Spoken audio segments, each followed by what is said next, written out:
Hey everyone. Thinking of ditching the London hustle for some seaside calm in Bournemouth. Sounds nice, right? Right. We got this moving to Bournemouth guide, and we're going deep to see if it's all it's cracked up to be. Yeah, let's unpack this and see if it makes sense for you to actually make the move. Sounds good.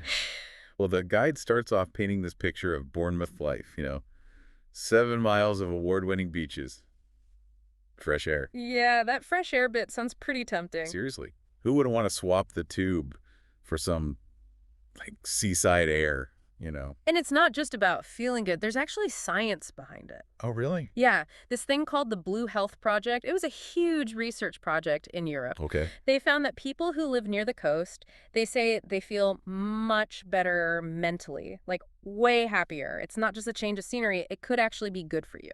Well, I'm sold on the beach thing. Me too. But let's be real, we got to talk about the money situation. The elephant in the room, yeah. This guide says property prices in Bournemouth are, get this, like half of what you'd pay in London. Half. Wow. I know, right? That's got to be a game changer. Yeah, it's a huge difference. I mean, prices are going up everywhere, even in Bournemouth. But compared to London, you're still going to save a ton. You could get a bigger place, maybe a garden even. Right, like stuff that feels impossible in London. Yeah. It's making me wonder if you could actually live better by moving. Yeah, it's possible. This guide also says that Bournemouth is getting like a new crowd these days, families and young professionals, not just people retiring. Right. And a big reason for that is what they're calling Silicon Beach. Silicon Beach, what's that? It's basically this like growing hub for tech companies and startups. It's really changing the local economy, you know? So it's not just hype. There are really companies moving there. Yeah, like this company called Bright Blue Day, they do renewable energy software, and they just made Bournemouth their headquarters. Okay, so real innovation then. And sustainability, which is really cool. I got to be honest, when you said Silicon Beach, I kind of pictured tech bros in suits playing volleyball on the beach. Uh-huh. No, it's not all coding and stuff. There are creative agencies, marketing companies, all kinds of things, really. More diverse than you might think. That's a relief. Yeah. Volleyball in a suit doesn't sound too comfortable. The guy also talks about the rental market being really active in Bournemouth. Like you could rent out your place for extra cash. Oh, yeah, especially if you're not ready to, like, fully commit to living there, you know? Right. Have a place by the sea that makes you money. Exactly. Sounds pretty sweet. Okay, so Bournemouth sounds idyllic and all, but can you really escape London? Like, what about seeing your friends and family? Or even work trips? Well, that's where the train to London comes in. It's like less than 2 hours to Waterloo. Oh, wow. Not bad at all. Yeah, not too bad if you need to go back now and then. But what if work's not so flexible? That commute would get old fast. That's true. And that's where the whole remote work thing comes in. Maybe this move could be a chance to, like, work from home more, or even go fully remote. That's a really good point. It's like this move could give you a chance to change the way you work. Yeah, totally. And speaking of new things, let's talk families. Schools are a big deal, right? Absolutely. This guide mentions Bournemouth having some pretty great schools. It does. Like, it names a bunch of them specifically. For primary schools, it mentions St. Catherine's Church of England Primary School, and it's rated outstanding by Ofsted. Wow, that's impressive. Yeah. And for secondary schools, there's Bournemouth School for Girls. It's also rated outstanding, and they're known for their academics. Sounds like they're serious about education there. Okay, so beaches, good prices, jobs, schools. Yeah. It sounds like we've picked all the boxes, right? Is Bournemouth just like practicalities and palm trees? It seems like there's more to it than that. The guide hints at a real cultural scene in Bournemouth. Like, it talks about the Bournemouth Air Festival. An air festival. What's that all about? Well, it sounds pretty huge. Lots of people go, and there's a massive air show right on the beach. They have, like, old planes, and they do all these aerobatics and stuff. Okay, that's kind of epic. I'm picturing, like, fighter jets flying over while I'm having a coffee on the sand. Exactly. And it's not just big events like that. There's a whole art scene, theaters, galleries, music venues. Oh, cool. Bournemouth seems to have this, like, creative energy that goes beyond just being a beach town. So it's not just about swapping gray skies for sunshine. Right. It's about finding a different kind of energy. Yeah, like maybe more relaxed, but still lively and exciting. I like that. Yeah. So where does this community aspect come in? This guide was talking about that, right? Yeah, it emphasizes the community aspect quite a bit. It seems like there's a lot of local pride, and people are really into conservation and sustainability. That's cool. So not just about individual escapes, but about a community shaping its future. Exactly. That's quite different from London. Totally. And speaking of differences, we gotta mention the weather. Bournemouth's climate is milder and sunnier than London's. You had me at sunnier. Imagine swapping those rainy London days for walks on the beach. It's about quality of life. I am now fully dreaming of beach walks in sunshine. Yeah. But before I book my one-way ticket, we need to talk about the not-so-good stuff.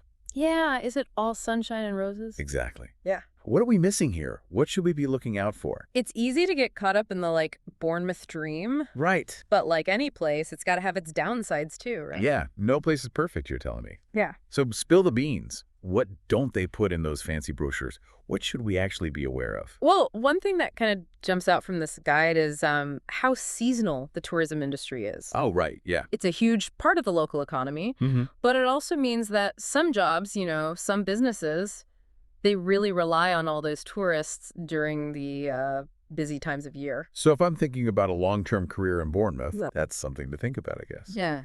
It's not going to have that same, always-on energy as London. Yeah, that's true. And even though the train to London is good, Right. that commute could get pretty tiring if you need to be in the city all the time. Yeah, for sure.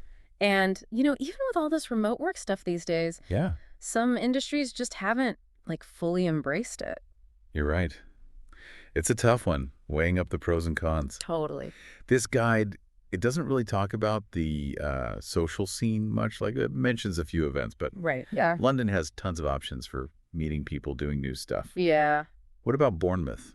Is it all seaside cafes and pubs? Well, that's where this whole community thing comes in, right? Right. The guide talks about how people are really proud of their town, they're into conservation and sustainability. Yeah. It makes it sound like a close community, but it makes you wonder, how easy is it to, break into those groups if you're new? Yeah, that's a good point. Coming from London, which is so big and, anonymous, it makes me think, would I feel welcome there? Would I always be the outsider? That's a fair question.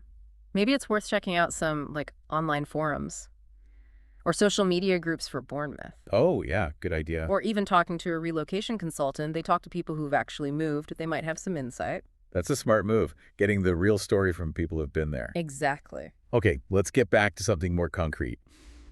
Houses. Okay.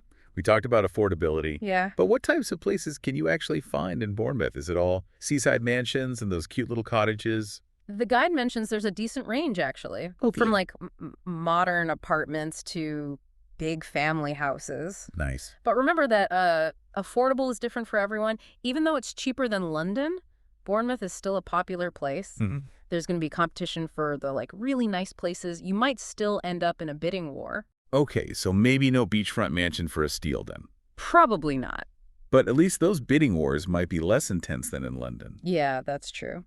What about renting? Right. We were talking about renting out your place. Yeah. But what if I'm not ready to buy yet? Mm-hmm. How easy is it to find somewhere good to rent in Bournemouth? That's a super important question. Yeah. Especially if you're thinking of, trying it out before going all in. Right. This guide, it says the rental market is vibrant, but it doesn't get into specifics. Like what? How easy is it to find a place? What are the average rents like? What about tenant rights? All that stuff. Yeah, good point. It's definitely something to look into before you make any decisions. Absolutely. Knowledge is power, right? Right. Whether you're renting or buying. And speaking of being informed, let's not forget the boring side of moving. Uh-huh. Things like council tax, utilities, transportation. Oh, yeah. The fun stuff. Are they much different from London? Those little things can really add up. Council tax, for example, it changes a lot depending on where you live and what kind of place you have. Right. And even though Bournemouth is smaller than London, it's still pretty spread out. I see. Getting around without a car could be tricky, especially if you don't live in the center. So transportation is another thing to consider. Yeah. It's not just about the cost of moving. Right. It's about the cost of living there, too. Right. I'd need to do a proper comparison, Absolutely. What am I spending now in London, Mm-hmm. and what would it actually cost to live in Bournemouth? Exactly. It's about looking beyond the beaches and sunshine, getting into those nitty-gritty details. Only then can you figure out if this move actually fits your budget and how you want to live. Okay, so we've looked at some potential downsides. Things that aren't so obvious when you're just daydreaming about the coast. Right, right. But let's get back to the good stuff for a minute. Yeah. What are the big takeaways here? What might actually convince a Londoner to make this move? Well, the idea of a slower pace of life, being closer to nature, a strong community feel, that's a big draw for a lot of people. And those lower property prices, that's a big deal too. It could mean more space, less financial stress. Less stress sounds good. Right. And then there's the growing tech scene. Right. And all those remote work opportunities. Those things weren't really around a few years ago. It's not just about getting out of the city then. It's about a whole different way of life, isn't it? I think so. One that puts well-being, community, and nature first. Yeah, I like that. But it's not a one-size-fits-all decision, right? No, definitely not. You have to weigh up all the pros and cons, figure what you need, what's important to you, and do your research to make sure Bournemouth is actually a good fit. Okay, so we've seen both sides of the coin now, the shiny and the less shiny. Uh-huh, exactly. It's time to get even more specific. What doesn't this guide tell us? What questions do we still need answers to? We'll tackle that right after. So we've talked about the beaches, the tech scene, bidding wars over cottages, but now it's time to get granular. This guide gave us a good overview, but what are the questions it doesn't answer? What are those things that could make or break this whole move? That's where your own detective work comes in, going beyond those brochures and figuring out what really matters to you. Like, this guide mentions sustainability, right? Yeah. But what's that actually like day to day? Are there good recycling programs? What about public transport? Is it reliable, eco-friendly? If you're all about that green lifestyle, these are the things you need to know. It's like you need a whole separate guide, you know? Yeah. Like Bournemouth for sustainability beaks or something. Okay. You got to figure out your version of that niche guy. If you're a foodie, what's the restaurant scene really like? Beyond the tourist traps, you know? If you're into art, are there cool galleries? A good creative community? I get it. Make it personal. Yeah. And remember, even though this guide is for Londoners, you're not the only one thinking about this move. There are like online forums, Facebook groups. You can find people who've done it. Oh, that's smart. They can tell you about their experience, you know, the good and the bad. That can be super helpful. Yeah, like crowdsourcing your research. Imagine talking to someone who's already figured out the whole house thing, the job thing. Right. Made friends in Bournemouth. They could probably tell you stuff no guidebook ever would. Exactly. And speaking of things guidebooks don't tell you. Yeah. Don't underestimate the power of a good old-fashioned visit. Go spend a weekend there. Ooh, a research trip. Exactly. Walk around, explore those neighborhoods, talk to the locals, get a feel for it. It's like the difference between reading a restaurant review and actually trying the food. Totally. You can read all you want, but nothing beats actually being there. Okay, so big picture. What have we learned? Bournemouth has a lot going for it. Relaxed vibes, beautiful nature, that tech scene is growing, and the people there seem to really care about their town. Yeah, but we also learned it's not perfect. There are things to consider, like the economy being so seasonal. Right. How hard it might be to, you know, become part of that close community, and the cost of living, which can be easy to forget about. This deep dive, it's giving you a framework, a place to start. We've hit the highlights, the potential problems, and given you some ideas on where to go from here. Now it's your turn. What matters most to you? What are your deal breakers? What are you willing to compromise on? Big questions. They are, but they're the questions that will help you decide. So the big question, will you swap London for Bournemouth? We've given you the tools. Now trust your gut and make the choice that feels right. And no matter what you choose, keep exploring, keep asking questions, and keep diving deep. That's it for our deep dive into Bournemouth. Hope you enjoyed it. Until next time, happy exploring.